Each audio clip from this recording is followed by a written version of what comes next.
এর নাম হচ্ছে ক্যাপাসিটার, অনেক সময় একে আমরা কন্ডেন্সার হিসেবেও জেনে থাকি। এটা বেশিরভাগ ক্ষেত্রে আমরা ফ্যানে মানে পাখাতে ব্যবহার করতে দেখেছি। এটা সম্বন্ধে তোমাদের কয়েকটি গুরুত্বপূর্ণ জিনিস বলবো, তার আগে আমি চাই এটাকে পুরো কেটে কুটে তোমাদের অপারেশনটা দেখাতে যে এর মধ্যে কি কি আছে।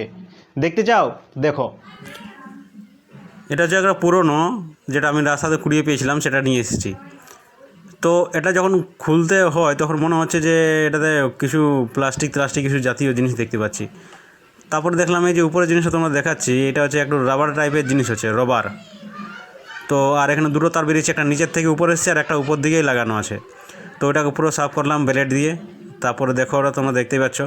তারপর ভাবলাম যে এটা হয়তো স্টিলের হয়তো কোনো একটা কিছু হবে। তারপরে দেখছি না, এটা একটা প্লাস্টিকের জিনিস হচ্ছে, লাগানো আছে।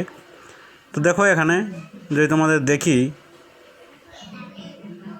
তাহলে এইখানটাতে দেখো প্লাস্টিকের মতো বেরোচ্ছে এরকম করে।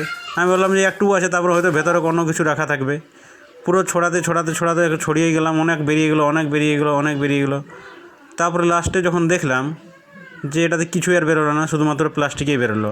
লাস্টে গিয়ে একটা জিনিস দেখতে পেলাম যে এটা প্লাস্টিকের আছে, মানে প্লাস্টিকের সরু টাইপের একটা জিনিস, যেটা তোমরা লাস্টে দেখতে পারবে।